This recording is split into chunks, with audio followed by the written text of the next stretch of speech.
आपसे मैंने बहुत बारी अपनी वीडियोस में ये डिस्कस किया है कि आपको कैसे अपनी डाइट में मिलेट्स इंक्लूड करने चाहिए, may be in the form of जौ, ज्वार, रागी, बाजरा या किसी और तरीके का मिलेट।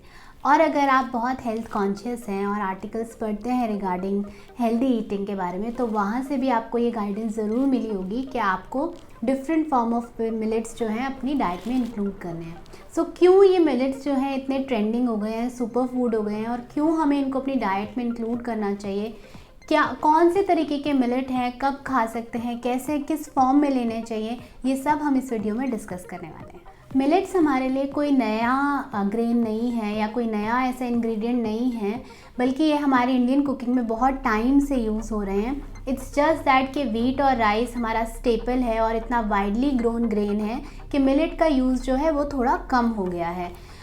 मिलेट्स के बहुत सारे फ़ायदे हैं।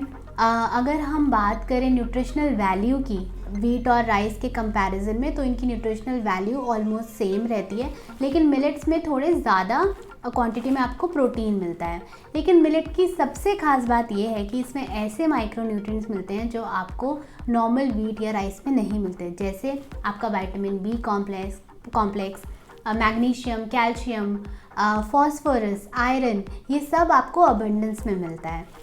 इसके अलावा मिलेट्स जो हैं फाइबर रिच रहते हैं। सो अगर आपको कोई डाइजेशन इशू है, जैसे कि कॉन्स्टिपेशन या गैस्ट्रिक इशू या ब्लोटिंग, तो भी ये बहुत हेल्पफुल रहते हैं। मिलेट की एक और खासियत है ये कि वो ग्लूटेन फ्री है, तो अगर आपको ग्लूटेन इंटॉलरेंस है या IBS है, तो इन दैट केस भी ये बहुत अच्छा सब्स्टिट्यूट बन सकते हैं आपके वीट का। अगर हम क्रॉनिक डिजीज़ में इन मिलेट का कंजम्पशन करते हैं, specifically in case of PCOD, diabetes, आपका कोई हार्ट का कंडीशन है, लीवर, किडनी कंडीशन में भी ये बहुत हेल्पफुल रहते हैं, डिजीज़ को ज़्यादा बेटर मैनेज करने में हेल्प करते हैं। इवन वेट लॉस के लिए भी बहुत बेनिफिशियल मिलेट को कंसिडर किया जाता है। सो मैं 4 तरीके के मिलेट प्रेफर करती हूँ, क्योंकि ये जो मिलेट्स जो मैं आपसे डिस्कस करने वाली हूँ, ये ईजिली अवेलेबल है, दोनों इन द ग्रेन के फॉर्म में भी या आपको फ्लावर के फॉर्म में भी मिल जाएंगे। सो ऐसे कौन से 4 मिलेट है? सबसे पहले आता है ज्वार, जिसे हम सॉर्गम कहते हैं।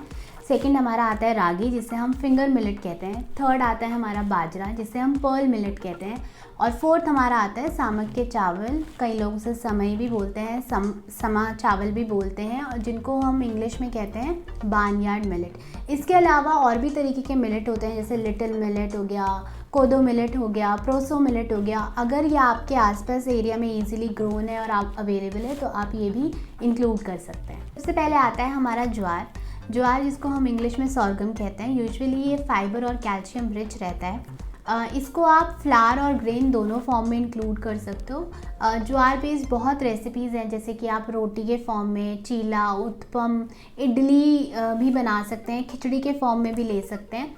लेकिन यहाँ पे मैं आपको एक टिप देना चाहूँगी कि जब भी हम किसी मिलेट का ग्रेन खरीदते हैं, तो आपने उसे हल्ड फॉर्म में ख़रीदना है, जिसकी आउटर कवरिंग जो है वो उतारी गई हो, क्योंकि मिलेट के आउटर कवरिंग में कुछ गोइट्रोजेंस होते हैं जो आपके थायराइड फंक्शनिंग को डिस्टर्ब करते हैं। तो हमेशा हल्ड फॉर्म ऑफ ग्रेन लें, और सबसे बेस्ट रहता है कि अगर आपने फ्लावर फॉर्म में इंक्लूड करना है, तो आप उसे फ्लावर के फॉर्म में इंक्लूड कर सकते हैं। सेकंड आता है रागी, जिसको हम फिंगर मिलेट कहते हैं। ये मेरा पर्सनल फेवरेट है और इसको मैं एक्चुअल सुपर फूड कहूँगी, क्योंकि रागी एक ऐसा मिलेट है जिसमें आपको विटामिन डी और कैल्शियम दोनों एक ही जगह पर मिलता है। इसमें एक अमाइनो एसिड होता है ट्रिप्टोफैन, जो अबंडेंस में होता है।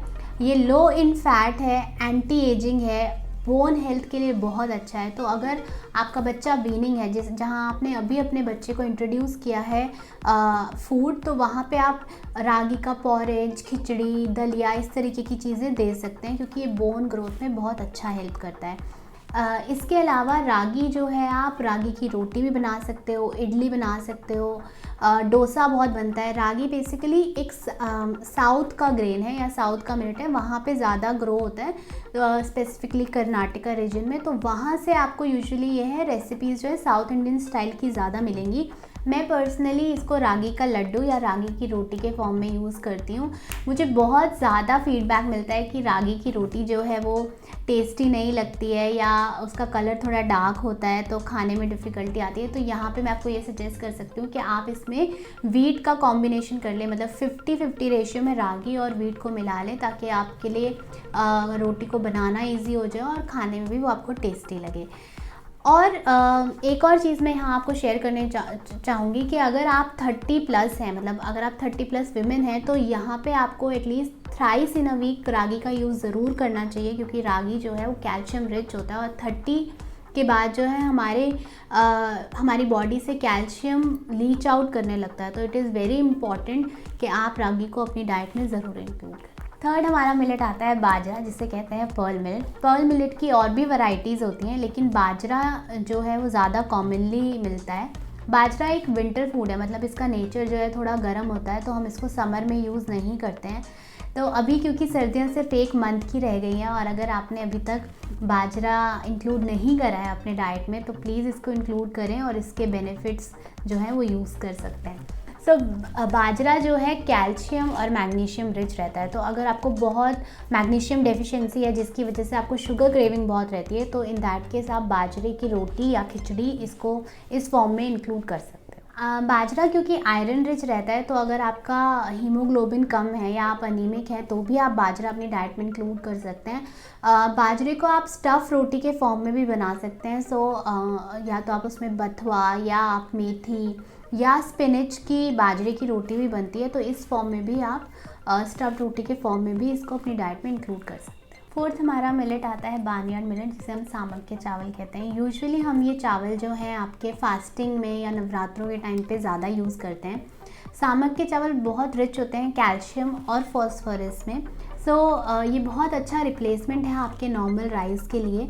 अगर आपको रिप्लेस नहीं भी करना तो आप इसे राइस के साथ मिक्स करके भी बना सकते हैं। आप सामक के चावल खीर के फॉर्म में, फ्राइड राइस के फॉर्म में या पुलाव के फॉर्म में आप इंक्लूड कर सकते हो अपनी डाइट में। एंड ऑफ द वीडियो में मैं आपको एक फ़न फैक्ट ज़रूर शेयर करना चाहूँगी कि बेसिकली ये जो मिलेट होते हैं ये ग्रेन्स की कैटेगरी में नहीं आते, रादर ये एक ग्रास होते हैं जिसे हम सीडेड ग्रास कहते हैं, ये उनकी कैटेगरी में आते हैं। मिलेट हमारे इंडियन एग्रीकल्चर का एक बहुत बड़ा पार्ट है। इवन हमारे पास एक इंस्टीट्यूट है जिसे हम कहते हैं IIMR, जिसका पूरा नाम है Indian institute of millet research, जहाँ पे सिर्फ मिलेट पे ही रिसर्च की जाती है। अगर आपको कोई भी फर्दर इन्फॉर्मेशन चाहिए तो आप उनकी वेबसाइट पे विजिट कर सकते हैं। आई होप आपको ये वीडियो अच्छी लगी होगी और यूज़फुल लगी होगी। अगर आपको हमारी वीडियो अच्छी लगती है तो please subscribe our channel, like and share our video. Thank you, bye bye.